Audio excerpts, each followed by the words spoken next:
পণ্ডিত জওয়াহরলাল নেহেরু একবার পাগলা গারদে গিয়েছিলেন, কি বলে এটাকে, মেন্টাল হসপিটাল। তো পাগলেরা পণ্ডিত নেহেরুকে দেখছে মাথায় কেষ্টে টুপি, শেরওয়ানি, চশমা জামা, হাতে ছড়ি, দেখতে তো মানানসই সুপুরুষ। পাগলেরা বলছে তুমি কে গো? উনি বলছেন আমাকে চেনো নাই, আমি হচ্ছি ভারতের প্রধানমন্ত্রী পণ্ডিত জওয়াহরলাল নেহেরু। পাগলরা বলছে ও এই কথা, আমরা যখন এই পাগলা গারদে আসছিলাম এই তোমার মতো এরকম লম্বা লম্বা কথা আমরাও বলেছি, থাকো কিছুদিন আমাদের সাথে, তোমার মাথাও ঠান্ডা হয়ে যাবে। সুতরাং মাথা তো এখন খুব গরম, যার জন্য গরম গরম কথা বলছেন। ত্রাণ সাহায্য দিতে যায় আর আপনি বলেন ওরা নাটক করে। বিরোধী দলের নেত্রী, দেশ নেত্রী বেগম খালেদা জিয়াকে ত্রাণ সামগ্রী বিতরণ করতে না দিয়ে এলাকার লক্ষ লক্ষ মানুষকে, বনি আদমকে বঞ্চিত করেছেন আপনি। এদেশের বর্ষিয়ান জননেতা যিনি রাজনীতি করেছেন আপনার বাবার সাথে, সেই পিতৃতুল্য মর্যাদা সম্পন্ন নেতা অধ্যাপক গোলাম আজমকে মিরপুরে ত্রাণ সামগ্রী বিতরণ না করতে দিয়ে গোলাম আজমের সাথে বেয়াদবি করেছেন। আপনার এই বেয়াদবির শাস্তি আপনাকে পেতে হবেই হবে।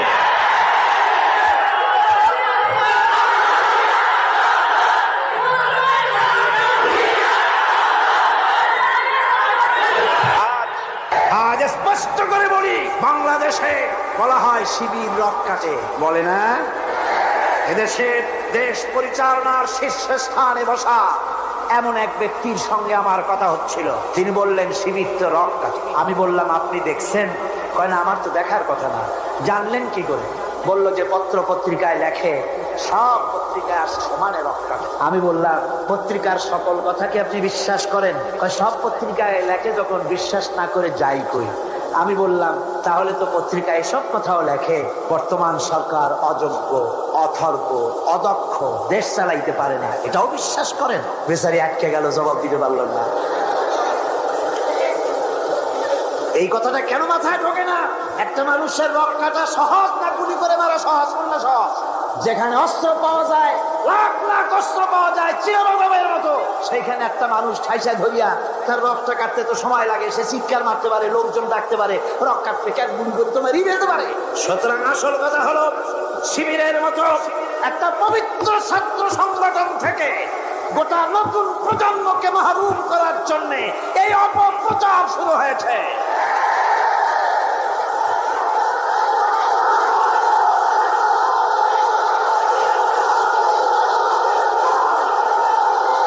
আমার মুসলমান ভাইয়েরা, এজন্য আমি বলতে চাই, আমার ভাইদেরকে বলতে চাই, তোমরা একটুখানি যাদের বিরুদ্ধে লেগেছ, একটুখানি যায় দেখো রাতের আধারে এই ছেলেগুলি কি করে, ওদের রিপোর্ট দেখো। কোরআন শরীফ কয়বার পড়তে হয় তার রিপোর্টে লিখে দিতে হয়, নামাজ 5 ওয়াক্ত পড়ে কিনা লিখতে হয়। আমি জিজ্ঞেস করি চট্টগ্রামবাসীদের কাছে, শিবির এই চট্টগ্রামের এত বড় বিরাট শহরে কোন দোকানে বাকি খাইয়া পয়সা দেয় নাই? একজন বলুন। কার মেয়ের দিকে খারাপ চোখে তাকায়ছে? মেয়ে হাইজাক করেছে, কাকে গুলি করেছে, কোথায় ডাকাতি করেছে? বরং আপনারা, ওরা যখন সভ্যদারি করে একটু খোঁজ নিয়ে, ওরা জানে না, এইরকম খোঁজ নিয়ে দেওয়ালের কাছে গিয়ে কান লাগাই দেখেন কলেজের ভার্সিটির এই ছেলেগুলি, ওরা কোরআন সরাসরি পড়ে নাই, বাংলায় কোরআন হাদিস বুঝেছে, রাত্রি বেলায় কিভাবে আল্লাহর দরবারে কান্দে, কিভাবে তাহাজ্জুদের নামাজ পড়ে, আর কিভাবে ওদের কলিজা, ওদের ভাই 70টি নেতার কর্মী শাহাদাতের নজরানা আল্লাহর দরবারে পেশ করেছে পর্যন্ত।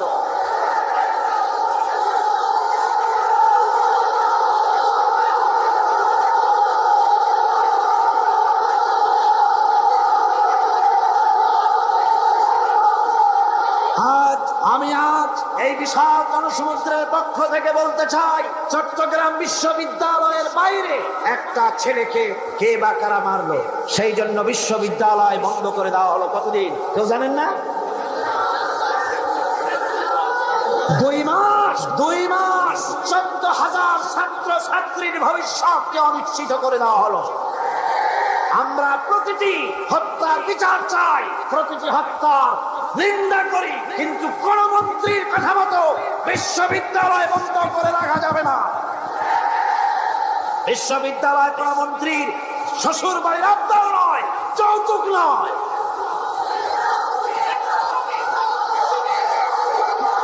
আজ চট্টগ্রামে বিবেক সম্পন্ন লোকদের কাছে আমি আপিল করে গেলাম, বিশ্ববিদ্যালয়কে খুলে দিতে হবে। এই 14,000 ছাত্র ছাত্রীদের ভবিষ্যৎকে জলাঞ্জলি দেওয়া যাবে না। আপনারা একটা কথা শুনেন, পৃথিবীতে দেশ শুধু বাংলাদেশ না, আরো দেশ আছে না? সন্ত্রাসের কারণে ভারতের ইউনিভার্সিটি বন্ধ হয়েছে বছরে কয়দিন? কন ইউরোপে কয়দিন, আমেরিকায় কয়দিন, বাংলাদেশে বন্ধ হয় কেন? আর কারণ পেঁয়াজ রসুন যেমন এখন ভারত থেকে আমদানি করা লাগে, মুরগির ডিমের থেকে কসমেটিক ডিম আমদানি করা লাগে, সুই থেকে শুরু করে প্লেনের পার্টস পর্যন্ত ভারত থেকে আনা লাগে। বাংলাদেশ এখন ভারতের কলোনি, ভারতের মার্কেট, ঠিক কিনা?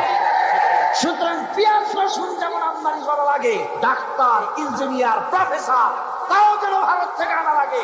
এই জন্য কলেজ বিশ্ববিদ্যালয় বন্ধ করে দেওয়া হচ্ছে।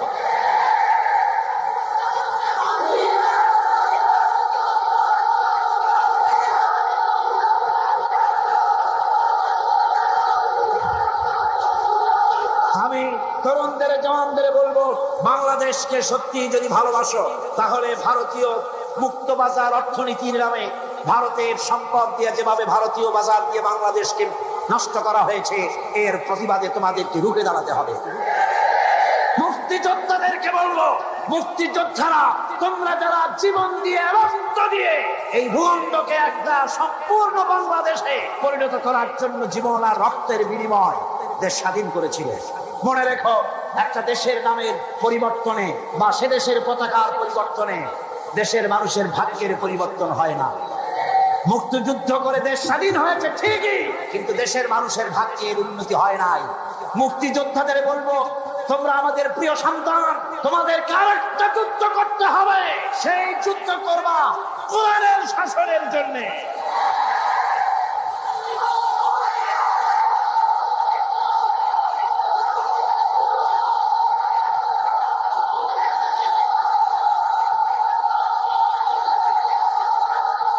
মুক্তিযোদ্ধারা, সমস্ত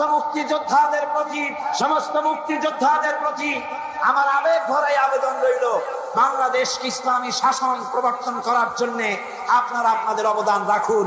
কিয়ামতে পুরস্কার পাবেন আল্লাহর দরবারে, কোনো সন্দেহ নাই। যুবকদের ব্যাপারে সর্বশেষ কথা, কোরআন পড়ো, হাদিস পড়ো, বখাটেপনা, মাস্তানিপনা, সাদাবাজি বন্ধ করো। সত্যিকারের মুসলমান হয়ে আল্লাহর দ্বীনের দিকে এগিয়ে আসো। জানি না তোমাদের জন্য অবধারিত বুড়া মানুষ একটাও ভেস্তে যাবে না কিয়ামতে। বুড়া মানুষ একটাও ভেস্তে যাবে না, কালো মানুষ একটাও ভেস্তে যাবে। বুড়া মানুষরা আবার অসন্তুষ্ট হয়ে, আপনি যখন ভেস্তে যাবেন আল্লাহ আপনারে জওয়ান বানায় দিবেন। কারণ ভেস্তে এত নিয়ামত যা বুড়ারা খাইয়া হজম করতে পারবে না, ভেস্তে নষ্ট করে ফেলাবে। এই জন্য সব সমবয়স্ক বয়স্ক আল্লাহ করে দিয়ে দিবেন। সুবহানাল্লাহ। জওয়ানদের ব্যাপারে এই আবেদন রইলে আরেকটি কথা না বললে নয়, সেটা হচ্ছে এনজিও। সেটা কি? এনজিও বাংলাদেশে বড় রকমের একটি সমস্যা। এনজিও, সব এনজিও খারাপ তা নয়, কয়েকটা এনজিও আছে ইসলামের মারাত্মক শত্রু। বাংলাদেশে ইসলামের শ্রেষ্ঠ শত্রু হচ্ছে প্রাক, 2 নম্বরে কারিতাস, 3 নম্বরে অক্সফাম। 52টা ইসলাম বিদ্বেষী এনজিও বাংলাদেশে কাজ করছে। আমাদের দেশে বামপন্থীরা এতদিনে খয়রাত করত, ভিক্ষা করা ছাড়া উপায় থাকতো না, যেহেতু রাশিয়া তো শেষ। এনজিওরা এদের সকলকে চাকরি দিয়ে দিচ্ছে। আর এদের পত্রিকা হলো, এনজিওদের পত্রিকা হলো, ওর নাম রাখছে জনকণ্ঠ, আসলে এটার নাম হলো জঘন্য কণ্ঠ। এই জঘন্য কণ্ঠ আজকের কাগজ, ভোরের কাগজ, সকালের কাগজ, বাংলা বাজার, সবুজ বাংলা, আলামী, যতগুলি পত্রিকা সব ভারতের টাকা দিয়া পত্রিকাগুলি পরিচালিত হয়। এনজিওরা এই পত্রিকার মাধ্যমে ওলামাদেরকে ফতোয়াবাজ বলে গালি দেয়, ঠিক কিনা?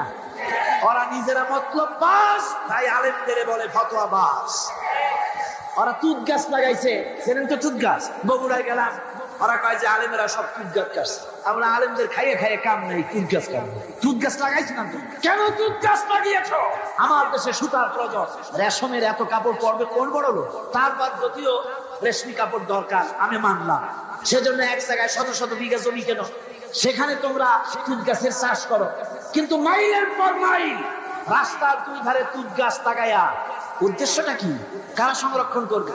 কারা পোকা চাষ করবে? কারা তুত আহরণ করবে? আসল উদ্দেশ্য কি জানেন? আসল উদ্দেশ্য হলো দেশ যাতে বনায়ন করে দেশ সমৃদ্ধ না হয়, একটা মেহগনি গাছ লাগালে 15 বছর পর মেহগনি গাছের দাম হবে 20,000 টাকা। সেখানে তুঁত গাছ 20 বছর পরে দাম হবে না 10 টাকাও।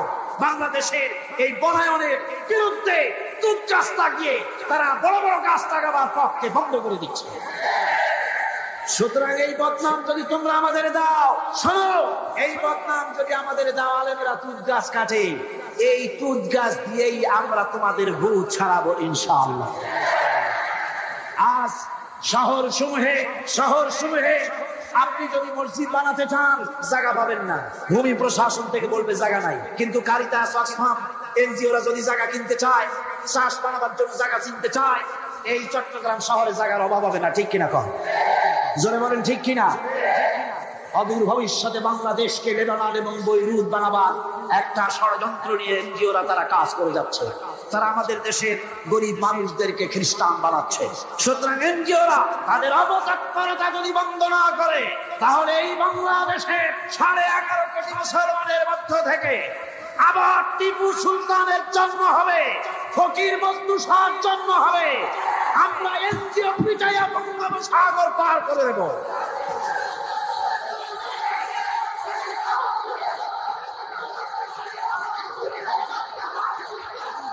আমার মুসলমান ভাইরা, আমাদের দেশে সব এনজিও খারাপ তা কিন্তু আমি বলি নাই।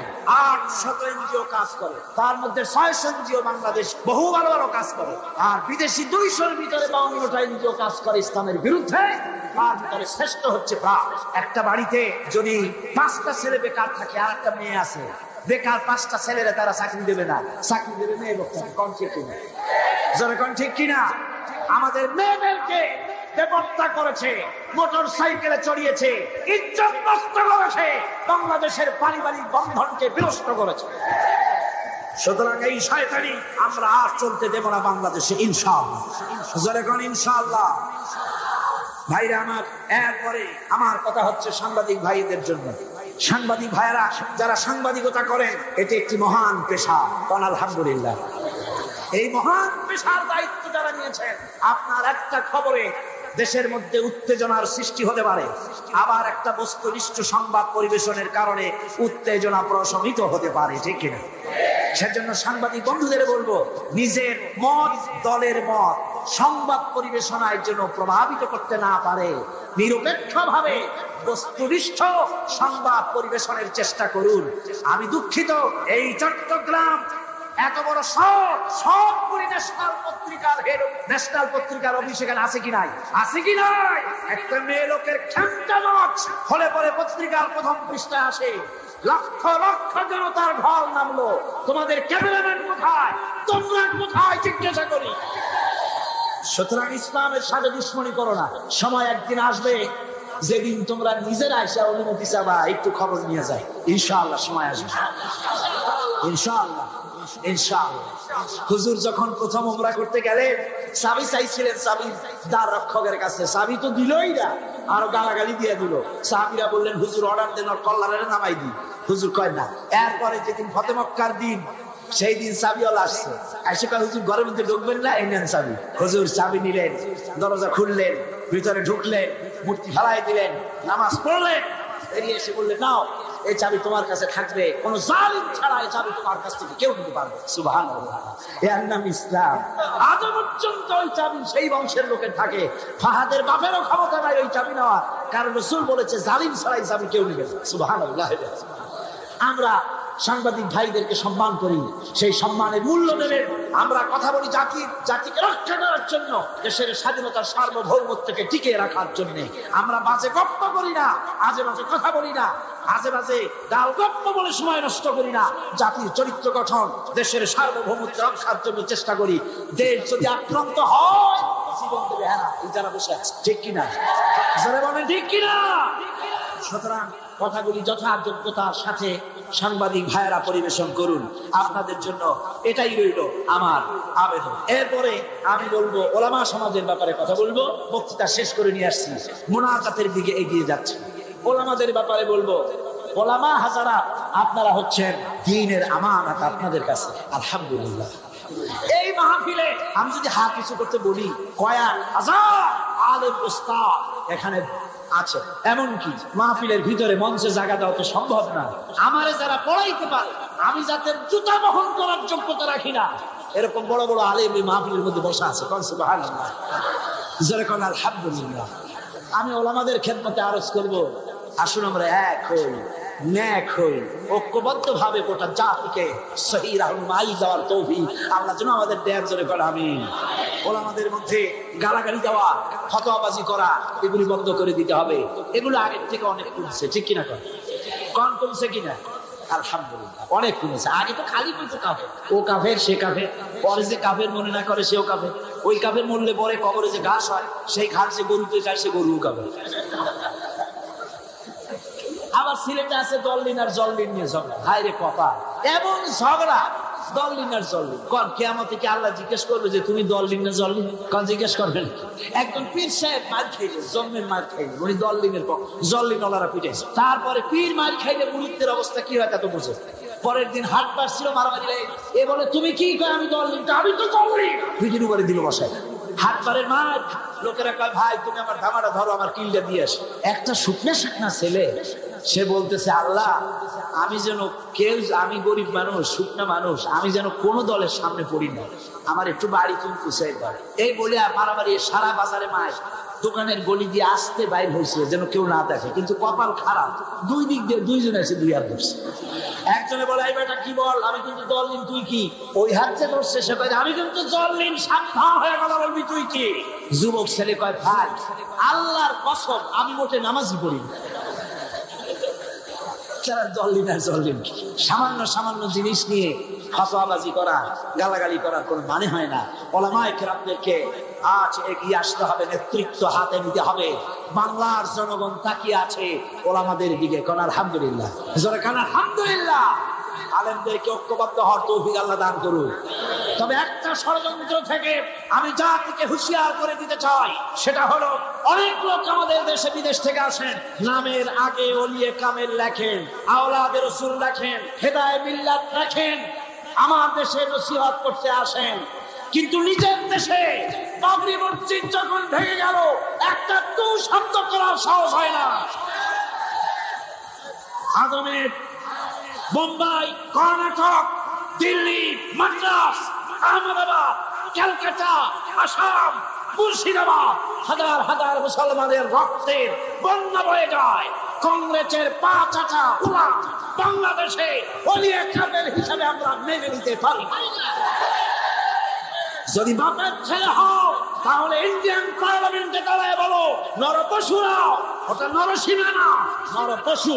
আমরা খুশি হতাম যদি বলতে পারতেন তোমার এই পার্লামেন্টে জিন্দিগিতে আর একটা মুসলমান আসবে না যতক্ষণ 24 ঘন্টার ভেতরে এই মসজিদ যদি বানায় না দাও বাবরি মসজিদ। বাপের বেটা হও, নিজের দেশে কথা বলো। আমার দেশে অলির অভাব নাই, আলমের অভাব নাই। আজ মানুষকে ফাঁকি দেওয়া, প্রতারণা করা বরদাস্ত করা হবে না। বরং টাকা দিয়ে আমার দেশের রাজনীতির ভিতরে তারা নাক গলাতে আসে, ঠিক কিনা? কর যারা বলেন ঠিক কিনা? ইন্ডিয়ার এই ষড়যন্ত্র থেকে গোটা জাতিকে এবং ওলামায়ে কেরামকে আমি সচেতন করে দিতে চাই। বন্ধুগণ, আল্লাহ রাব্বুল আলামিন আমাদেরকে তৌফিক দিন, ষড়যন্ত্রের হাত থেকে বেঁচে এই বাংলাদেশকে আল্লাহর কোরআনের রাষ্ট্রে যেন পরিণত করে দিতে পারি। এই তৌফিক যেন আল্লাহ দেন, জোরে কোন আমিন। এখন মোনাজাত হবে, মোনাজাতের জন্য দাঁড়ানো ভাইরা সবাই বসে পড়ো। যত মুসলমান আছে সব বসে পড়ো, কেউ আর দাঁড়িয়ে থাকবেন না। মোনাজাত কেউ আর দাঁড়িয়ে থাকবেন না। প্রশাসনিক দায়িত্বশীল ব্যক্তিবর্গ যারা আছেন তাদেরকে অনুরোধ করব, ডিসি, এসপি, জজ, ম্যাজিস্ট্রেট, ইএনও, এই ধরনের দায়িত্বশীল যারা আছেন তাদেরকে অনুরোধ করব ইনসাফের উপরে ভিত্তি করে প্রশাসনিক দায়িত্ব পালন করবেন। লক্ষ্য রাখতে হবে, খেয়াল রাখতে হবে, আল্লাহর কাছে আপনাদেরকে একদিন আল্লাহর কাছে জবাবদিহি করতে হবে। কথা ঠিক কিনা? মন্ত্রী হন, প্রেসিডেন্ট হন, প্রশাসনে যারা আছেন হক বিচার করবেন, ন্যায় বিচার করবেন। কোন দলের কথা মতো বিবেককে বিক্রি করবেন না। অনেক সময় আছে, আমি তো জানি অনেকের সঙ্গে মহব্বত আছে, একজন পুলিশ সুপারিনটেন্ডেন্ট, পুলিশ কমিশনার আমার কাছে বলছিলেন, কোন এক জেলার পুলিশ কমিশনার আমাকে বলছিলেন যে যে কাজটা করলাম বিবেকের বিরুদ্ধে চাকরি রক্ষা করতে গিয়ে করতে হলো। বললাম ইমানের বিরুদ্ধে বিবেকের বিরুদ্ধে যদি চাকরি করতে হয়, এমন চাকরি বাদ দিয়া পানের দোকান দিয়ে খান, তাও আপনার সম্মান বাঁচবে, আল্লাহর কাছে ইজ্জত বাঁচবে। সুতরাং দলের কথা নয়, প্রশাসনিক দায়িত্বশীল ভাইদের বলবো, দলের কথা মতো নয়, আইন মতো আইনের শাসন প্রতিষ্ঠা করার জন্য বদ্ধপরিকর হন।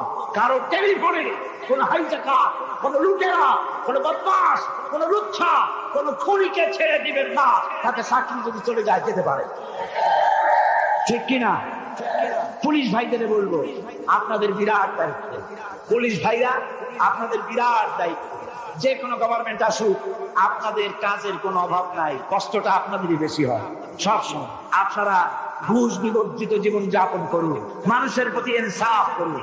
আল্লাহ রাব্বুল আলামিন আপনাদেরকে যারা পাহারা দেয়, আর মিডিয়া, পুলিশ যারা শান্তি শৃঙ্খলা এবং আইন শৃঙ্খলা পরিস্থিতি রক্ষার জন্য যারা পাহারা লাগায়, তাদের সম্পর্কে রাসূল বলেছেন, আল্লাহ মুসলিম দেশের সীমান্ত এলাকায় আইন শৃঙ্খলা রক্ষার জন্য যারা পাহারা লাগায় 1টা ঘন্টা, তাহলে সারা রাত লাইলাতুল কদরে হাজরে আসওয়াদের সামনে দাঁড়ায়া সারা রাত ইবাদত করলে যত সওয়াব পাওয়া যাবে, 1 ঘন্টা মুসলিম দেশের পাহারা দিলে সেই সওয়াব পাওয়া যায়।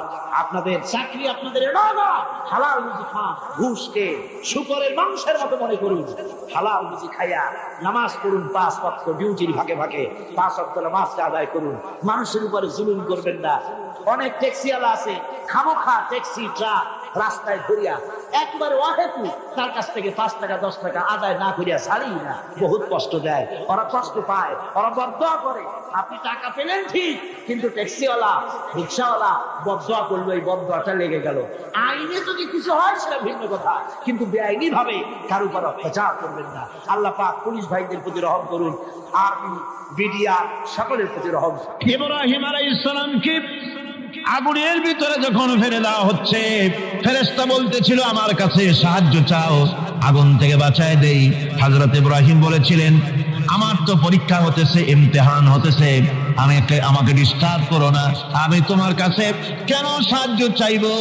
আমি আগুনে পড়লে পরে আমার মাবুদ, আমার খোদা, আমার আল্লাহ, তিনি যদি খুশি হন, তাহলে আমার এমন আল্লাহকে খুশি করার জন্য 1000 বার পড়তে রাজি আছি। তোমার কাছে কেন সাহায্য চাইবো? আমি তো অন্ধ, আল্লাহর ইবাদত করি না, যিনি আমার দুঃখ দুর্দশা নিজের চোখে না দেখেন। আগুনের মধ্যে পড়ে গেলেন।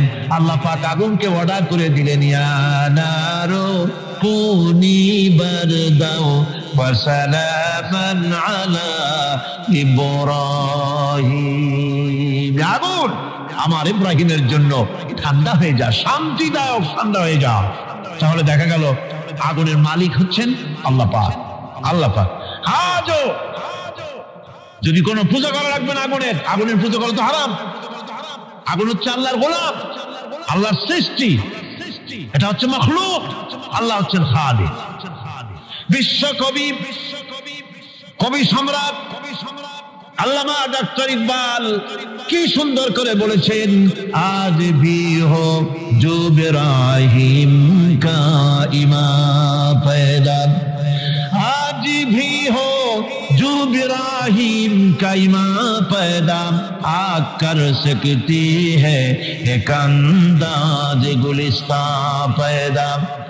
ইব্রাহিমের ঈমান যদি আদিও কোথাও হয় বিদ্যমান, করতে পারেন অগ্নিকুণ্ডে খুবসুরত এক গুলিস্তান। এখনো যদি ইব্রাহিমের ঈমান যদি কারো মধ্যে জাগ্রত হয়, আর তাকে যদি আগুনে ভালানো হয়, সে আল্লাহ আজও আছেন না নাই? আছে কিনা? কতবার মুসা এবং তার ভাই হারুনকে আমার নিদর্শন দিয়ে তাদেরকে সুস্পষ্ট রূপে প্রমাণ সহ ফেরাউন এবং তার সভাসদের কাছে আমি পাঠিয়ে দিলাম। তারা যখন তাদের কাছে গিয়ে দ্বীনের দাওয়াত দিল, তখন তারা কি বলল? ফাকালু আনুমিনু লিবাশারাইনি মিসলিনা ওয়া কওমুহুমা লানা আবিদুন। আমি যখন তাদেরকে পাঠালাম, তারা যখন দ্বীনের দাওয়াত দিলেন, ইবাদতের দাওয়াত দিলেন, তখন তারা বলল, আমরা কি এমন আমাদেরই মতো দুজন মানুষের আনুগত্য করব? এখানে আবিদুন অর্থাৎ দাসত্ব, আমরা কি তার দাসত্ব করব? وما خلقت الجن والإنس إلا ليعبدون। আমি মানুষ এবং জিনকে সৃষ্টি করেছি শুধুমাত্র আমার ইবাদতের জন্য, আমার গোলামির জন্য, আমার আনুগত্যের জন্য।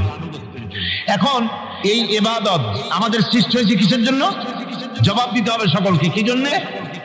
ইবাদতের জন্য। আমি যে মাঝে মধ্যে প্রশ্ন করি, তাতে কি আপনারা রাগ করেন নাকি? আমি আপনাদেরকে কষ্ট দেওয়ার জন্য প্রশ্ন করি না, এটি সুন্নতের একটি অংশ। রাসূল সাল্লাল্লাহু আলাইহি ওয়াসাল্লাম গুরুত্বপূর্ণ কথাগুলি সাহাবায়ে কিরামদেরকে 3 বার করে জিজ্ঞেস করতেন, যাতে করে কথাগুলি অন্তরের ভেতরে ঢুকে যায়, কলিজার ভিতরে ঢুকে যায়। আল্লাহ পাক আমাদের সৃষ্টি করেছেন ইবাদতের জন্য। কিসের জন্য? আমরা যেন তার গোলামি করি, সেই জন্য আল্লাহ পাক আমাদেরকে সৃষ্টি করেছেন, জিনদেরকেও সৃষ্টি করেছেন ইবাদতের জন্য। এই ইবাদত একটি ব্যাপক অর্থবোধক শব্দ। আমরা যদি ইবাদতটা নাই বুঝি, তা আমাদের মানব জন্ম হবে বৃথা। ইবাদত হচ্ছে আল্লাহর পছন্দনীয় জিনিসগুলি আমল করে তার সন্তুষ্টি অর্জন করার জন্য প্রচেষ্টা চালানো জীবনের সকল ক্ষেত্রে। এর মধ্যে ইবাদতের ভিতরে এমন এক ব্যাপক অর্থ যে এর ভিতরে নামাজ, রোজা, হজ, যাকাত, সত্য কথা, আমানতদারি, দিয়ানতদারি, প্রতিবেশীর হক আদায় করা, মাতা পিতাকে শ্রদ্ধা করা, প্রতিবেশী হক আদায় করা, স্ত্রীর হক আদায় করা, সৎ কাজের আদেশ করা, অসৎ কাজের নিষেধ করা, জিহাদ ফি সাবিলিল্লাহ করা, এই সব কিছুই হচ্ছে ইবাদতের মধ্যে শামিল। জিকির আজকার করা, তেলাওয়াত করা, আমলে সালেহ করা, এভাবে করে আল্লাহ পাককে খুশি করার জন্য আল্লাহর নির্দেশ মাফিক কাজগুলি করা, সবটাই হচ্ছে ইবাদতের মধ্যে শামিল। মানব সৃষ্টির উদ্দেশ্য এবং লক্ষ্যই হচ্ছে মানুষ গোলামি করবে, আনুগত্য করবে আল্লাহ পাক। এই জন্য যত নবী আল্লাহ পাক পৃথিবীতে পাঠিয়েছেন, সমস্ত নবী দাওয়াত দিয়েছেন তার উম্মতকে কি বলে? ইয়া قوم اعبدوا الله ما لكم من إله غيره। প্রত্যেক নবী তার জাতিকে, তার সম্প্রদায়কে ডেকে বলেছেন, হে আমার জাতি, হে আমার সম্প্রদায়, এক আল্লাহর গোলামি করো, তিনি ছাড়া তোমাদের কোনো ইলাহ নাই, প্রভু নাই, মাবুদ বলে কেউ নাই। এভাবে করে কোরআনে কারীম একজন একজন করে নবীদের নাম উচ্চারণ করে আল্লাহ পাক শুনিয়ে দিলেন, শোনো, লাকাদ আরসালনা নূহান ইলা কওমিহি ফাকালা ইয়া কওমি ইবুদুল্লাহা মা লাকুম মিন ইলাহিন গায়রুহু। আল্লাহ পাক বলেন, আমি নূহ আলাইহিস সালামকে তার কওমের জন্য নবী করে পাঠালাম, আর নূহ আলাইহিস সালাম তার জাতিকে ডেকে বললেন, ও আমার জাতি, ও আমার সম্প্রদায়, এক আল্লাহর গোলামি করো, তিনি ছাড়া তোমাদের কোনো রব নাই, ইলাহ নাই, মাবুদ নাই। হুদ আলাইহিস সালাম সম্পর্কে আল্লাহ পাক বলছেন, ওয়াইলা আদিন আখাহুম হুদান ক্বালা ইয়া কওমি ইবুদুল্লাহা মা লাকুম মিন ইলাহিন গায়রুহু। হুদকে আমি সামুদ জাতির জন্য, আমি সালেহ আলাইহিস সালামকে তার জাতির জন্য পাঠিয়েছি, হুদকে তার জাতির জন্য পাঠিয়েছি, এবং তারা সকলেই বলেছেন হে আমার জাতি, এক আল্লাহর গোলামি করো, এক আল্লাহর দাসত্ব করো, আর কারো গোলামি করা যাবে না। এভাবে করে শুআয়ব আলাইহিস সালাম সম্পর্কে আল্লাহ পাক বলেছেন, আমি মাদিয়ানবাসীদের জন্য তাকে পাঠিয়েছি এবং তাকে আমি বলেছি যে একমাত্র আল্লাহ পাকের গোলামি করো, জীবনের সকল ক্ষেত্রে তার আনুগত্য করো।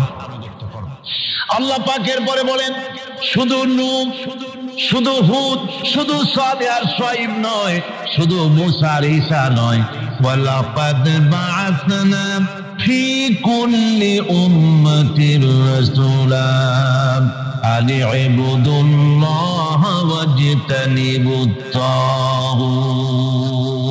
আমি প্রত্যেক জাতির জন্যই রাসূল প্রেরণ করেছি এবং সকলেই দাওয়াত দিয়েছেন, আন ইবুদুল্লাহ ওয়াজতানিবুত তাগুত, এক আল্লাহর গোলামি করো, এক আল্লাহর আনুগত্য করো আর তাগুতকে বর্জন করো। তাগুত হচ্ছে সেই শক্তি যে শক্তি শুধু নিজেই আল্লাহর আইন অমান্য করে না, অন্যদেরকেও অমান্য করতে বাধ্য করে। তাকে কি বলা হয়? কোরআন বলছি, وما أرسلنا من قبلك من رسول إلا نوحي إليه أنه لا إله إلا أنا فاعبدون।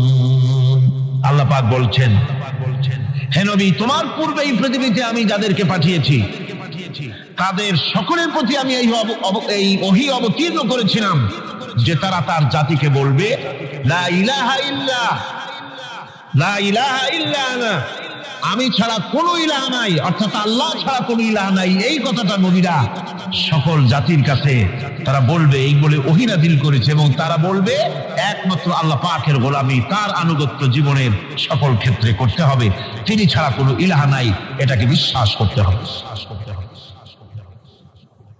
মেরাজ উপলক্ষে আল্লাহ পাক রাসূল করিম সাল্লাল্লাহু আলাইহি ওয়াসাল্লামকে যে পেগাম দিয়েছিলেন, যে হাদিয়া দিয়েছিলেন, যে 14টি পেগাম ছিল, তার মধ্যে প্রথম পেগাম যেটা ছিল সে ছিল কি? وَقَضَى رَبُّكَ أَلَّا تَعْبُدُوا إِلَّا إِيَّاهُ وَبِالْوَالِدَيْنِ إِحْسَانًا।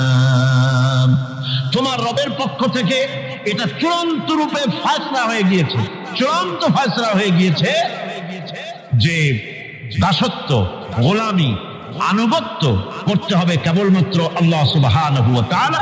আল্লাহ পাকের গোলামি ছাড়া কারো গোলামি করা যাবে না। এখন এই গোলামিটা কি জিনিস, আসুন আমরা ব্যাখ্যা করে আলোচনা করে বুঝতে চেষ্টা করি গোলামিটা কি। এটি হচ্ছে, এটা মানুষের একটা স্বভাবজাত প্রবৃত্তি। মানুষের সামনে মানুষ কারো না কারো আনুগত্য করতে চায়, এটা তার রুহের মধ্যে, তার রক্তের মধ্যে, তার দেহের মধ্যে এটা মিশ্রিত রয়েছে। যেমন মানুষ ক্ষুধা লাগলে ক্ষুধা নিবৃত্ত করার জন্য আহারের আশ্রয় গ্রহণ করে, ঠান্ডা লাগলে শীত বস্ত্রের আশ্রয় নেয়, ক্ষুধা লাগলে খাদ্যের আশ্রয় নেয়, গরম লাগলে বৃষ্টি হলে ঘরের মধ্যে আশ্রয় নেয়, মনের ভাষা ব্যক্ত করার জন্য, মনের কথা ভাবের আদান প্রদান করার জন্য ভাষার আশ্রয় গ্রহণ করে। ঠিক এগুলি যেমন তার সহজাত প্রবৃত্তি, অনুরূপ ভাবে উপাসনার প্রেরণা তার মধ্যে স্বাভাবিকভাবেই উপাসনার প্রেরণা তার মধ্যে ঢুকিয়ে দেওয়া রয়েছে। কারো না কারো সামনে তার মাথা নত করা এটি একটি স্বাভাবিক প্রেরণা। ইবাদতের ধারণা প্রকৃতপক্ষে এটি একটি ব্যাপক ধারণা। এর প্রথমে এটাকে দুই ভাগে ভাগ করা যায়, একটা হচ্ছে বন্দিগি এবং আনুগত্য, আর একটা হচ্ছে পূজা বা অর্চনা। বন্দিগি এবং আনুগত্যের ব্যাপারটা হচ্ছে যে উচ্চতর কোন একটি সত্তার সামনে মাথা নত করে দেওয়া, যেটাকে আরবিতে বলা হয় ইজহারে তাজাল্লুল, নিজেকে ছোট করা, নিজেকে ছোট করা। এই নিজেকে ছোট করাটা এটা কিন্তু আল্লাহ পাক ছাড়া কারো সামনে মাথা নত করা, কথা বুঝেন না নাকি? আল্লাহ ছাড়া কারো সামনে মাথা নত করা যাবে না। সুতরাং ইজহারে তাজাল্লুল, ইজহারে তাজাল্লুল, মানুষ নিজেকে ছোট করবে কেবলমাত্র আল্লাহর কাছে। কার কাছে? আল্লাহ ছাড়া কারো সামনে মানুষ মাথা নত করতে পারবে না। এমনকি আমার দেশের কোর্টগুলিতে জজ সাহেবদেরকে বলা হয় মিলর্ড, আমার প্রভু। ব্রিটিশের শেখানো কথা, কোন মুসলমান উকিলের এমন কথা বলা উচিত নয়, জায়েজ নয়, হারাম। এ ধরনের কাস্টমস, এ ধরনের ট্র্যাডিশন উৎখাত করা উচিত। মাননীয় স্পিকার, মাননীয় জজ সাহেব, সম্মানিত জজ সাহেব এভাবে বলতে পারে, কিন্তু আমার প্রভু, প্রভু তো মুসলমানের একজন। প্রভু কয়জন? তার নাম কি? এই 4-5 জনে কইলেন আল্লাহ।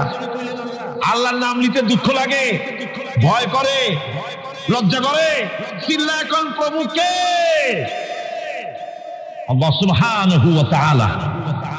সুতরাং তার সামনে মাথা নত করতে হবে। এখন বন্দিগি বা আনুগত্য, আমি এই জিনিসটা একটা দৃষ্টান্তের মাঝে আপনাদের সামনে পেশ করতে চাই। খুবই গুরুত্বপূর্ণ বিষয়, আপনারা শুনলে আশা করি আল্লাহ পাক আমাদেরকে ফায়দা দান করবেন। আমি দোয়া চাই এই গুরুত্বপূর্ণ বিষয়টি যেন গুছিয়ে আপনাদের সামনে পেশ করতে পারি, আল্লাহ পাক যেন তৌফিক দান করেন। এই আনুগত্যটার একটা দৃষ্টান্ত ভাবে দেওয়া যায়, যেমন চাকর মনিবের আনুগত্য করে। চাকর কার আনুগত্য করে? মনিবের। মনিব যা বলে চাকর সেগুলিকে মান্য করে। এটাকে আরেকটু বড় করে যদি দেখতে চান তাহলে এভাবে বলা যায়, জনগণ, একটা দেশের জনগণ সরকারের আনুগত্য করে। সরকার যা বলে সরকারের আনুগত্য করে। মানুষ তার নিজের অজান্তেও কোর্টে, কাছারিতে, আদালতে, রাস্তায়, নৌকায়, স্টিমারে, প্লেনে, শিক্ষাঙ্গনে, সর্বত্র একটি দেশের জনগণ একটা সরকারের আইন নিজের অজান্তেই মেশিনের মতো পালন করে চলে, ঠিক কিনা? এই দৃষ্টিতে যে পরিমাণ লোক কোন সরকারের কর্তৃত্ব সীমায় বাস করে এবং তারা আইনের অনুবর্তন করে, তাদের সম্পর্কে আমরা বলতে পারি জনগণ অমুক সরকারের আনুগত্য করছে। আর এটাকে যদি আরবিতে বলেন তাহলে বলা যায় এভাবে, জনগণ অমুক সরকারের ইবাদত করছে, আনুগত্য করছে, দাসত্ব করছে, গোলামি করছে। এবার এই ধারণাটিকে আরো একটু প্রশস্ত করে নিন, তাহলে আপনি দেখতে পাবেন, প্রথমে বললাম মনিবার চাকর, তারপর বললাম জনগণ আর সরকার। এবার এই দৃষ্টিকে আরো প্রশস্ত করে দিয়ে বিশ্বের দিকে তাকান, মহা শূন্যের দিকে তাকান। গাছপালা, তরু লতা, কীট পতঙ্গ সব যেন কারো আইন মেনে চলছেই তো মনে হয় নাকি কন? এবার শুনুন আল্লাহ পাক কি বলছে। আল্লাহ রাব্বুল আলামিন বলেন, আফাগাইরা দীনিল্লাহি ইয়াবগুন وله أسلم من في السماوات والأرض طوعا وكرها أفغير دين الله يبغون, তোমরা কি আমার দেওয়া জীবন ব্যবস্থাকে ছেড়ে দিয়ে অন্যের তৈরি করা কোন ব্যবস্থা তালাশ করো? وله أسلم من في السماوات والأرض, অথচ আকাশে যা আছে, জমিনে যা আছে, সব কিছু আনুগত্যের মস্তক আমার সামনে মাথা নত করে দিয়েছে। সুবহানাল্লাহ, ঠিক কিনা? একটি ধূলি কণা থেকে শুরু করে নক্ষত্র লোক অবধি যা কিছু আমরা দেখতে পাই, যা দেখি না, সব হুকুম মানে কার? এই আইনের বৃদ্ধাচারণ করার ক্ষমতা কারো নাই। এটাকে বলা যায় গোটা বিশ্ব চরাচর আনুগত্য করছে, গোলামি করছে, ইবাদত করছে। কার করছে? আল্লাহ পাকের। এটাকে ইংরেজিতে বলা হয় ল অফ নেচার, এটাকে আরবিতে বলা হয় কানুনে ফিতরত, এটাকে বাংলায় বলা হয় প্রকৃতির আইন। এই আইনকে লঙ্ঘন করার ক্ষমতা কারো না। বন্ধুগণ,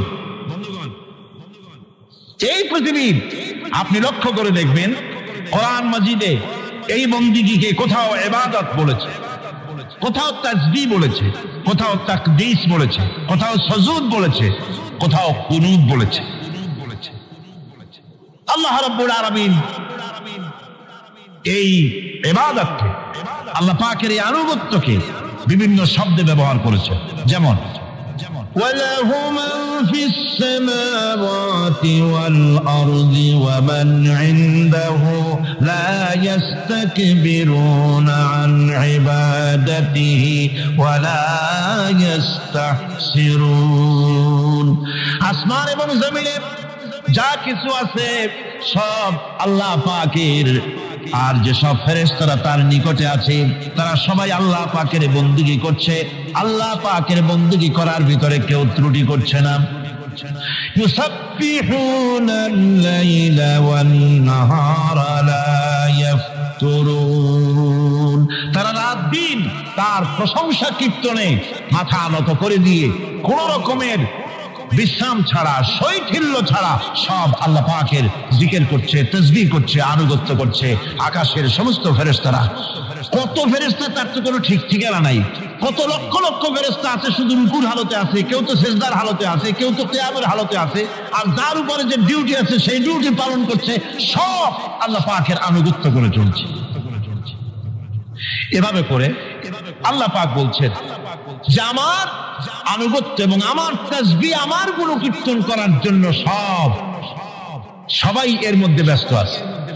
ইউসাব্বিহু লিল্লাহি মা ফিস সামাওয়াতি ওয়া মা ফিল আরদ আল মালিকিল কুদ্দুসিল আজিজিল হাকীম।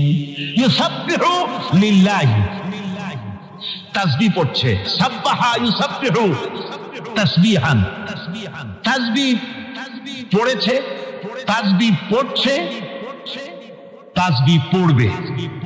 কিয়ামত পর্যন্ত যা কিছু আছে আকাশে, যা কিছু আছে জমিনে, যা কিছু আছে মাঝখানে, সব তাসবিহ পড়ছে। কার? আল্লাহ পাকের জিকির করছে, তাসবিহ করছে। হযরত ইউনূস আলাইহিস সালাম মাছের পেটে যখন ঢুকে পড়েছিলেন, যখন নিজের জীবন সম্পর্কে হতাশ হয়ে গিয়েছিলেন, তখন তিনি শুনতে পাচ্ছিলেন চতুর্দিকে যে সমস্ত জলচর প্রাণী আছে, হাত্তাকে সমুদ্রের তলদেশের, দরিয়ার তলদেশের বালুকণা, পাথরের নুড়ি, শৈবাল, সব কিছু থেকে আল্লাহ পাকের জিকির হচ্ছে।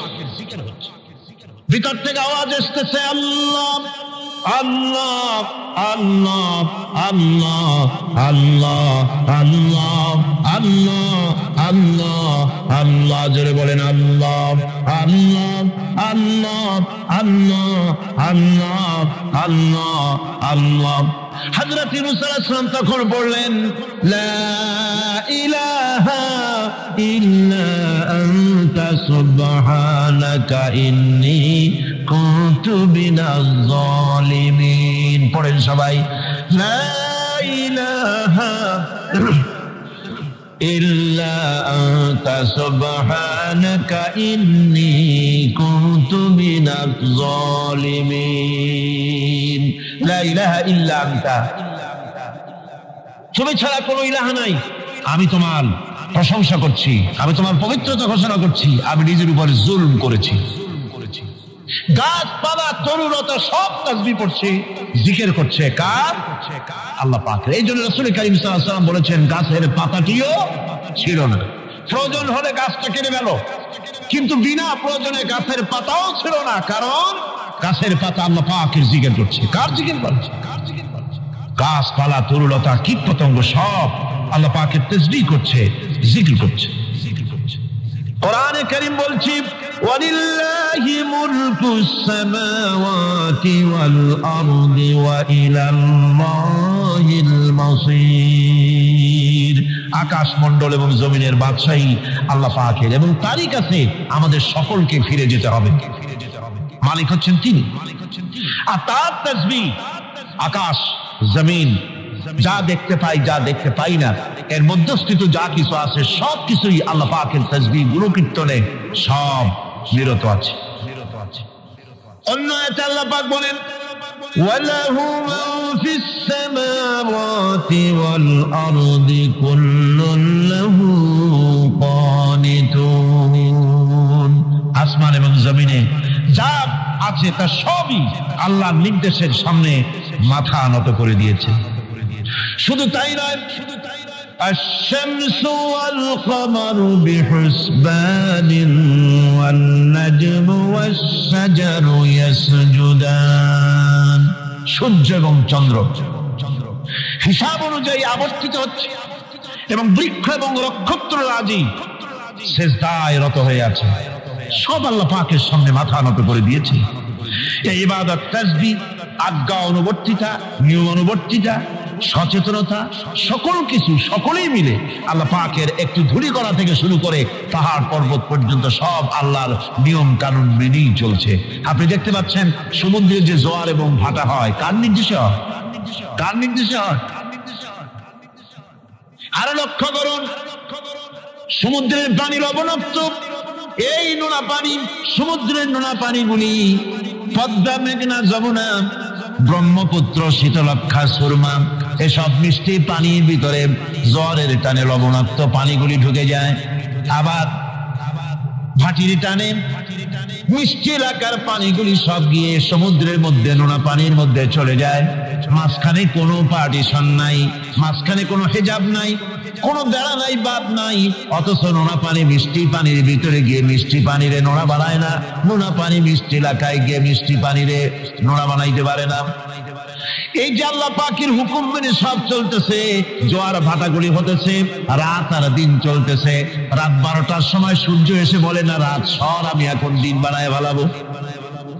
বেলা 12টার সময় রাতের আগমন করতে পারে না। لا الشمس ينبغي لها أن تدرك القمر ولا الليل سابق النهار وكل في فلك يسبحون। সূর্য চাঁদকে অতিক্রম করতে পারে না, চাঁদ সূর্যকে অতিক্রম করতে পারে না, কারো সঙ্গে কারো বাধা হয় না, টক্কর লাগে না, সব আল্লাহ পাকের হুকুম মেনে ইলা আজালিন মুসাম্মা নির্ধারিত সময় পর্যন্ত সবাই যাতায়াত করবে। শুধু তাই নয়, আল্লাহ পাকের এক বিরাট সিস্টেম, এক বিরাট কুদরতের মাধ্যমে গোটা পৃথিবী চলছে, এর কোনো পরিবর্তন হবে না। নারকেল গাছে কোনোদিন বেল হবে না, বেল গাছে কোনোদিন তাল হবে না, কাঁঠাল গাছে কোনোদিন খেজুর হবে না, আবার খেজুর গাছে কোনোদিন লিচু হবে না। হবে নাকি? ওয়ালান তাজিদা লিসুন্নাতিল্লাহি তাবদীলা। আমার প্রকৃতির আইনের মধ্যে, আমার ল অফ নেচারের ভেতরে কোনো পরিবর্তন হবে না, সবগুলি আমার আইন মানতে হবে। এখন হতে পারে এমন যে ব্যক্তি আল্লাহরে মানে না, ব্যক্তি বোঝেন না নাকি বোঝেন না, একটা মানুষ আল্লাহরে মানে না, ও না মানতে পারে যে জিহ্বাকে দিয়া বলে দেয়ার ইজ নো গড, স্রষ্টা বলতে কেউ নাই, যে জিহ্বাকে দিয়া বলে সে জিহ্বা হুকুম মানে কার? আল্লাহ পাকের হুকুম না। কিরকম? জিহ্বার উপরে যদি তিতা রাখে আপনি বলেন তিতা থুইছিটাতে কি হয়েছে, খবরদার তিতার টেস্ট নিবি না, তিতা টক এই টেস্ট নিতে পারবি না, আপনার কথা জিহ্বা শুনবে? শুনবে। ওর উপরে যে নির্দেশটা আছে সেই নির্দেশ অনুযায়ী সে কাজ করবে। টয়লেটে গিয়ে আপনি না কেড়ে কবেন যে খবরদার, আমি একটা বিরাট অফিসার, অনেক টাকা পয়সার মালিক, অথবা বিরাট একটা মন্ত্রী টন্ত্রী কিছু একটা, সবাই আমার হুকুম মানে, তোকেও মানতে হবে, খবরদার দুর্গন্ধ যেন নাকের মধ্যে না ঢোকে, নাক আমি চাবি ধরতে পারবো না। শুনবে না কে? শুনবে। নাক হোক, কান হোক, চোখ হোক, মুখ হোক, প্রত্যেকটা অঙ্গ প্রত্যঙ্গ, এগুলি সব হুকুম মানে কার? হতে পারে ব্যক্তি আল্লাহরে অস্বীকার করে বস্তু, আল্লাহকে বললো যে আল্লাহ নাই, সব এমনি এমনি, এর কপালের লক্ষণ। কিসের লক্ষণ? কপাল পড়া লক্ষণ। সব বোঝে, একটা মাত্রে এটা কয় যে না কেউ এটারে বানাইছে। এই যে একটা ভিডিও ক্যামেরা, এটারে কেউ দেখলে বলবে যে কয়েকজন আলেমে মিলে ফু দিছে আর অন্য একটা মাইক হয়ে কি বল ক্যামেরা হয়ে গেছে, বলবে কেউ? কোনো পাগলেও কবে? এই প্যান্ডেলটা দেখে কি মনে হবে? 4-5 জন পিসা বাইসে কোসাইল করে দাঁড়াইয়া ফু দিছে, সাথে সাথে প্যান্ডেল হয়ে গেছে। এটা কথা হইল? একটা ছোট্ট টেবিল, একটা চাপ দেখলে বলে মানুষ বলে নিশ্চয়ই এটা কেউ বানাইছে। হাসিন, এত বড় বিশাল আকাশ, এত সুন্দর জমিন, এত সুন্দর দেহ, এই মানুষ, গাছপালা, তরুলতা, কীট পতঙ্গ, পাহাড়, নদ নদী, এ সব কিছু দেখে কেবলমাত্র কপাল পড়াই বলতে পারে যে কেউ নাই, এমনি এমনি হয়েছে। হাসির তামাশা। এমনি এমনি একটা চাউল তৈরি হয় না, একটা ডিম তৈরি হয় না, এমনি এমনি পৃথিবীটা হয়ে গেল। সবগুলির পেছনে আল্লাহ পাক আছে, তিনি সৃষ্টি করেছেন। এখন উপাস্যের প্রতি এই সৃষ্টি মানুষের দৃষ্টি আকর্ষণ করে। উপাস্য পাও না কে আল্লাহ তা ঠিক পাও না, তা দেখাবার জন্য এই পৃথিবীর আল্লাহর সৃষ্টি প্রত্যেকটি পদার্থ, প্রত্যেকটি জিনিস ইঙ্গিত করে নিঃসন্দেহে কেউ না কেউ আছে, আর তার নাম হচ্ছে আল্লাহ। তার নাম কি? আরো জোরে বলেন, নাম কি? আল্লাহ পাক। এখন প্রশ্ন ওঠে আল্লাহরে বানাইছে কেনা? বলে তো মুরগি আগে না ডিম আগে? ডিম যদি আগে হয়ে থাকে তো ডিমটারে পারলো কে? আর মুরগি যদি আগে হয়ে থাকে, কোথার থেকে মুরগি এসে উড়ে এসে জুড়ে বসলো, আইলো কই দিকে? আল্লাহ যদি একজন থেকেই থাকেন তাহলে তার স্রষ্টাকে। এই প্রশ্ন তুলেছেন বার্টন রাসেল। প্রশ্ন তুলেছে স্রষ্টার স্রষ্টাকে। আমি দেখলাম এক আর্মি অফিসার একটা বই লিখেছেন, আমার এত ভালো লাগলো। বইটার নাম হচ্ছে আল কোরআন দা চ্যালেঞ্জ, মহাকাশ পর্ব। দারুণ লিখেছেন তিনি, আপনারা যদি পান খুঁজে নিয়ে পড়বেন। সে বইয়ের শেষ ভাগে গিয়ে তিনি এটার জবাব দিয়েছেন, স্রষ্টার স্রষ্টাকে তাই তুমি তালাশ করো। থানা সাহেব মানে পুজো সাহেব চিতই শুইতে একটা লবণ কণার দৃষ্টান্ত তিনি দিয়েছেন। একটা লবণ কণা, একটি লবণ কণার ভিতরে যতগুলি মলিকুল থাকে, একটা লবণ কণার ভিতরে যতগুলি ক্যালাস থাকে, একটা লবণ কণার ভিতরে যতগুলি উপকরণ আর উপাদান থাকে, অর্থাৎ একটা লবণ কণা যত উপকরণ যত উপাদান ধারণ করে, তার ধারণ ক্ষমতা যতখানি, এতখানি জিনিস ধারণ করতে 1000 বার্টন রাসেলের মগজের দরকার। কিন্তু লবণ কণা সেইটা চিন্তা করাই কঠিন।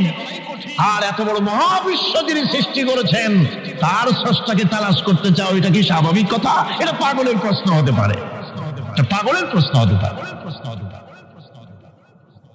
গ্যাগারিন টিটপ প্রথম মহাশূন্যচারী ছিল।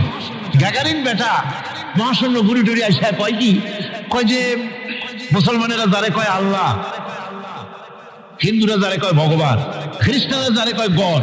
মহাশূন্য এত ঘুরলাম, আল্লাহরও দেখলাম না, ভগবানও দেখলাম। আজিব তামাশা। তুমি তো তোমার শরীরটাই দেখো না, তোমার শরীরটাই তো তুমি দেখতে পাও না। তোমার মাথার তালুটা কেমন তা কি দেখছো কখনো? আয়না নিচের দিকে দিয়ে ঠ্যাং উপরের দিকে দিয়ে তাকাইলে যদি দেখো মাথার তালু কেমন। নিজের ঘাট দেখো না, পিঠ দেখো না, নিজের হিপ দেখতে পারো না। আয়না টায়না সাইড বাসখান না নিয়ে দেখার উপায় নাই কোন জায়গায় কি আছে শরীরে। নিজের শরীরটাই দেখো না, কত বড় সাহস! এই শরীরের স্রষ্টাকে দেখতে চাও? লা তুদরিকুহুল আবসার। কোন দৃষ্টি শক্তি তাকে মুহাইয়া করতে পারবে না। তার দৃষ্টি সকলকে আয়ত্ত করবে, কিন্তু পৃথিবীর কোন দৃষ্টি শক্তি তাকে আয়ত্তের ভিতরে নিতে পারবে না। মুসা আলাইহিস সালামের মতো পয়গম্বর তিনি বলেছিলেন, রব্বি আরিনি, রব্বি আরিনি, আল্লাহ আমি তোমার দেখতে চাই। আল্লাহ পাক বলেছেন লান তারানি, কখনোই দেখতে পারবা না। সুবহানাল্লাহ। সুতরাং এই পৃথিবীর সবকিছু ইঙ্গিত করে যে একজন আছেন। এই ফুলের সৌন্দর্য যিনি দিলেন, ফুল দেখা যায়, সৌন্দর্য দেখা যায়, কিন্তু গন্ধ দেখা যায় না। এই পানির মিষ্টতা, মিষ্টি পানি, ফুলের গন্ধ, জোনাকি পোকার আলো, এই যে সুন্দর সুন্দর জিনিস দিয়ে আল্লাহ পাক এই বিশ্বকে সজ্জিত করেছেন, এ সব কিছুই ইঙ্গিত করে নিঃসন্দেহে একজন আছেন। আর যিনি আছেন তার নাম হচ্ছে কি? আল্লাহ। জোরে বলেন তিনি কে? আল্লাহ। এখন এই স্রষ্টাকে চিনতে মানুষের বড্ড হয়রানি স্রষ্টাকে চেনার জন্য। এই স্রষ্টাকে খোঁজার জন্য, চেনার জন্য মানুষ শক্তি পূজা আরম্ভ করলো। ওই যে আমি আগে বলেছি, মানুষের মধ্যে একটা স্বাভাবিক প্রেরণা এই কারো না কারোর সামনে মাথা নত করে দেবে। সেজন্য মানুষ, কেউ তো আগুনকে পূজা করলো, আগুনের ভিতরে শক্তি আছে বলে আগুনের সামনে মাথা নত করে দিল, পাহাড়ের সামনে মাথা নত করে দিল, মূর্তি বানাইয়া মূর্তির সামনে মাথা নত করলো, কাঠের মূর্তি, মাটির মূর্তি বানাইয়া তার সামনে মাথা নত করে দিল। এগুলির সামনে যদি তুমি মাথা নত করলে, এগুলি কি মাছির মতো একটা ছোট্ট প্রাণীও বানাতে পারবে? এই চ্যালেঞ্জ কার? আল্লাহ পাকের। কোরআন শরীফে আল্লাহ পাক বলেছেন, নবী ওদের বলেন, ওরা কি মাছির মতো ছোট্ট একটা প্রাণী বানাতে পারবে? পারবে না। এমনকি ওদের সামনে যে খাদ্যগুলি রাখা হয়, মূর্তি বানায় সামনে যে খাদ্য রাখা হয়, এই খাদ্যের উপরে যদি মাছি পড়ে, খাবারগুলি উড়াই নিয়ে যায়। অথবা ওদের নাকের উপরে এসে যদি মাছি এসে পড়ে, এই মাছিটাকে এতগুলো হাত সাথে একটা টোকা দিয়ে একটা মাছিকে উড়াই দিতে পারবে না। পারবে না। সুতরাং বুঝতে হবে, একথা বুঝতে হবে, স্রষ্টাকে তালাশ করতে গিয়ে মানুষেরা আগুনের পূজা করলো, পাথরের পূজা করলো, গাছের পূজা করলো, মাছের পূজা করলো, সাপের পূজা করলো, বাঘের পূজা করলো, শেষ পর্যন্ত সেক্সুয়াল অর্গান,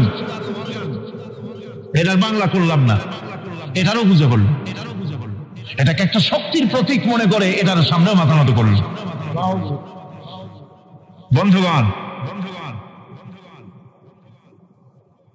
মাটির পূজা করলো, জমিনকে নিজের মা মনে করে এটার পূজা করলো। অথচ আল্লাহ পাক পরিষ্কার করে বলে দিয়েছেন, লা ইলাহা ইল্লা আনা ফা'বুদুন, আমি ছাড়া কোনো ইলাহ নাই, আল্লাহ ছাড়া কোনো ইলাহ নাই। কোরআনে কারীম বলছে, ইন্নাল্লাযীনা তাদউনা মিন দুনিল্লাহি ইবাদুন আমসালুকুম।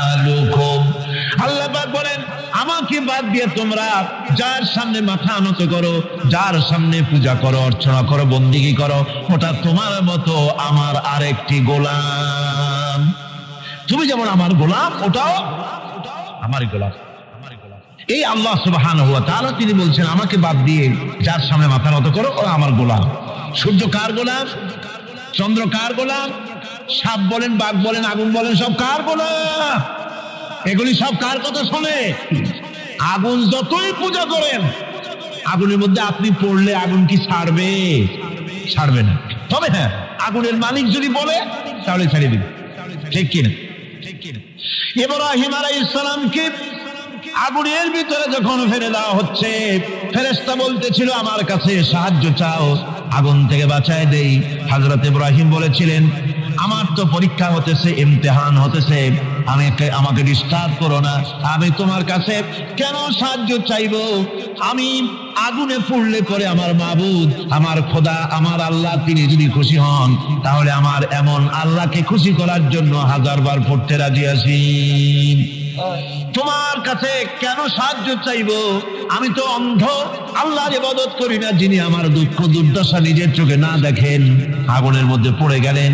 আল্লাহ পাক আগুনকে অর্ডার করে দিলেন, ইয়া নারু কুনি বারদাও ওয়া সালামান আলা ইব্রাহিম। আগুন, আমার ইব্রাহিমের জন্য ঠান্ডা হয়ে যা, শান্তি দাও, ঠান্ডা হয়ে যা। তাহলে দেখা গেল আগুনের মালিক হচ্ছেন আল্লাহ পাক। আল্লাহ পাক আজও যদি কোনো পূজা করা রাখবেন আগুনের, আগুনের পূজা করা তো হারাম। আগুন হচ্ছে আল্লাহর গোলাম, আল্লাহর সৃষ্টি, এটা হচ্ছে মাখলুক, আল্লাহ হচ্ছেন খালিক। বিশ্বকবি, কবি সম্রাট আল্লামা ডক্টর ইকবাল কি সুন্দর করে বলেছেন, আজ ভি হো জো ইব্রাহিম কা ইমা पैदा, आज भी हो जो इब्राहिम का इमाम पैदा, आग कर सकती है एक अंदाज गुलिस्तान पैदा। ইব্রাহিমের ঈমান যদি আজও কোথাও হয় বিদ্যমান, করতে পারেন অগ্নিকুণ্ডে খুবসুরত এক গুলিস্তান। এখনো যদি ইব্রাহিমের ঈমান যদি কারো মধ্যে জাগ্রত হয়, আর তাকে যদি আগুনে ভালানো হয়, সে আল্লাহ আজও আছেন না? নাই? আছে কিনা? আল্লাহু লা ইলাহা ইল্লা হুয়াল হাইয়ুল কাইয়্যুম। পড়েন সবাই, আল্লাহু লা ইলাহা ইল্লা হুয়াল হাইয়ুল কাইয়্যুম। তিনি সদা জাগ্রত, তিনি চিরঞ্জীব। সুতরাং মহান শক্তিধর আল্লাহ পাক, তার হচ্ছে সব গোলাম। তুমি গোলাম হইয়া আর এক গোলামের কাছে হাত পাতো, সে তোমার কিচ্ছু দিতে পারবে না। আমি দৃষ্টান্ত দিদি গিয়ে বলি, একজন ভিক্ষুক সে যদি আর একজন ভিক্ষুকের কাছে গিয়ে বলে, ভাই আমারে 10টা টাকা দাও, সে 10 টাকা পাবে কই? সারাদিন খয়রাত করে পাইছে মোটে 5 টাকা, তোমার তো 10 টাকা দিতে পারবে না। ও ভিক্ষুক, তুমিও ভিক্ষুক। সুতরাং গোটা বিশ্ববাসী হচ্ছে আল্লাহ পাকের কাছে ভিক্ষুক। সব বলি কি ভিক্ষুক। প্রধানমন্ত্রী হোক, প্রেসিডেন্ট হোক, প্রধান সেনাপতি হোক, আল্লাহ পাকের দরবারে এগুলি কিচ্ছুই না, গোলাম। এগুলি সব কি? গোলাম আর গোলাম। সুতরাং মাথা নত করা যাবে না কারো সামনে। এই প্রকৃতি, এই নেচার, শেখাচ্ছে, একজন আছেন, সেটাকে বুঝতে হবে। বোঝার জন্য আল্লাহ কি দিয়েছেন? কি বোঝার জন্য আল্লাহ পাক মানুষকে ব্রেইন দিয়েছেন, বিবেক দিয়েছেন। শোনার জন্য কান দিয়েছে, দেখার জন্য চোখ দিয়েছে। আল্লাহ পাক বলছেন লাহুম কুলুবুন লা ইয়াফকাহুনা বিহা ওয়া লাহুম আয়ুনুন লা ইউবসিরুনা বিহা ওয়া লাহুম আযানুন লা ইয়াসমাউনা বিহা উলাইকা কাল আনআম বাল হুম আযাল উলাইকা হুমুল গাফিলুন। আমি যাদেরকে কান দিয়েছিলাম, অলক দিয়েছিলাম, বিবেক দিয়েছিলাম, বিবেক দিয়ে সব বুঝলো, কিন্তু আমারে বুঝলো না। বিবেক দিয়া সব বুঝলো, বিবেক দিয়া সমস্ত জিনিস, নিজের স্বার্থের জিনিসগুলি বুঝলো, কিন্তু আল্লাহকে বুঝলো না। কান দিয়েছিলাম শোনার জন্য, গান শুনলো, বাজে কথা শুনলো, সব শুনলো, কিন্তু হকের দাওয়াত তার কানের মধ্যে ঢুকলো না। হক বুঝলো না, হক শুনলো না, হক দেখলো না, সত্যকে চিনতে পারলো না। আল্লাহ পাক বলেন উলাইকা কাল আনআম, এরা হলো চতুষ্পদ জানোয়ার, জানোয়ার পশু। আল্লাহ কয় না খালি পশু কইলে সারেন, বালহু আবাব, একেবারে পশুরটাই তো নিকৃষ্ট। কারণ কি? কারণ হলো পশু অবিশ্বাসী নয়, পশু অবিশ্বাসী নয়, পশু কাফের নয়, পশু মুশরিক নয়, পশু মুরতাদ নয়, পশু নাস্তিক নয়, ঠিক কিনা? সুতরাং পশুর চাইতেও খারাপ, পশুর চাইতেও খারাপ। পশু যেটা বোঝে তাও বোঝে না। পশু তো অন্তত মালিকের আনুগত্য করে, তার কথা শোনে, যার খায় তার কথা শোনে। কুত্তাটাও, কুকুরও যার খায় তার কথা শোনে, ঠিক কিনা গণ? অথচ যে আল্লাহ রাব্বুল আলামিন খেতে দিলেন, পড়তে দিলেন, সব কিছু দিলেন, তার ইবাদতটা বুঝতে চেষ্টা করলো না, তার ইবাদত বুঝতে চেষ্টা করলো না, তার গোলামি করতে জানলো না। সুতরাং এগুলি হচ্ছে উলাইকা কাল আনআম, এগুলি চতুষ্পদ জন্তু এবং জানোয়ারের মতো, বরং তার থেকেও নিকৃষ্ট। মানুষকে আল্লাহ পাক জ্ঞান দিয়েছিলেন, সেই জ্ঞান দিয়ে সে দূরবীন আবিষ্কার করলো, জ্ঞান দিয়ে দূরবীন আবিষ্কার করলো, যাতে করে শকুনের চাইতে তীক্ষ্ণ দৃষ্টি সম্পন্ন হয়। সে গাড়ি আবিষ্কার করলো যাতে করে চিতাবাঘের চাইতে বেশি দৌড়াইতে পারে। সে সাবমেরিন আবিষ্কার করলো যাতে করে মাছের চাইতে বেশি দ্রুতগামী হয়ে চলতে পারে পানির তলা দিয়া। সব কিছুই করলো, কিন্তু তার মনুষ্যত্বকে বাড়াইতে পারলো না, মনুষ্যত্বকে বাড়াতে পারলো না। এই মনুষ্যত্বই ছিল সবচেয়ে বড় জিনিস। কবি বলছেন মুঝে ये डर है कि दिले जिंदा तू ना मर जाए, मुझे ये डर है कि दिले जिंदा तू ना मर जाए, कि जिंदगानी इबारत है तेरे जीने से। मुझे ये डर है कि दिले जिंदा तू ना मर जाए, আমার এই ভয় হয় হে আমার জীবন্ত আত্মা তোর না অপমৃত্যু হয়ে যায়। কারণ তোর যদি অপমৃত্যু হয় তাহলে আমার তো বেঁচে থাকার কোনো লাভ নাই। আমরা তো আমাদের আত্মা, জীবিত আত্মাকে মেরে ফেলছি, জীবিত আত্মাকে মেরে ফেলছি, আত্মাকে বিকশিত করছি না। আত্মাকে বিকশিত করতে হবে। এই আত্মা বিকশিত হবে কিভাবে? সব জিনিসের খাবার আল্লাহ পাক এই জমিনে তৈরি করেছেন, ঠিক কিনা কর? সকলের খাবার এই জমিনে। মানুষ যেহেতু তৈরি হয়েছে এই মাটি দিয়ে, সেই জন্য আল্লাহ রাব্বুল আলামিন মানুষের খাবার মাটি দিয়ে তৈরি করে দিয়েছেন। কলা দিয়েছেন, কচু দিয়েছেন, আলু দিয়েছেন, মূলা দিয়েছেন, তাল দিয়েছেন, বেল দিয়েছেন, মাছ দিয়েছেন, তরকারি দিয়েছেন, পনির দিয়েছেন, দিয়েছেন, গোশত দিয়েছেন। খাবারের কোনো অভাব রাখেন নাই, সব মাটি দিয়েছে।